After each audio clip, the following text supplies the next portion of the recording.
আগামী নির্বাচনে আওয়ামী লীগের অংশগ্রহণের ব্যাপারে অন্তর্বর্তী সরকার আপত্তি করবে না বলে জানিয়েছেন প্রধান উপদেষ্টা ডক্টর মোহাম্মদ ইউনূস।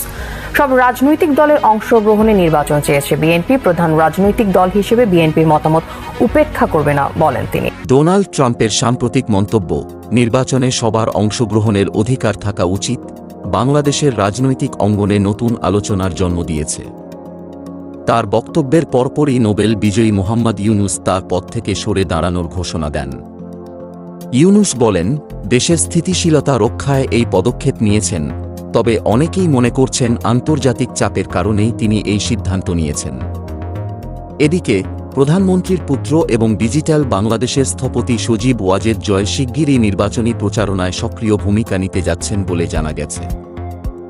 জয়ের প্রত্যাবর্তন তরুণ প্রজন্মের মন জয় করতে আওয়ামী লীগের বড় কৌশল হতে পারে বলে রাজনৈতিক বিশ্লেষকরা মনে করছেন।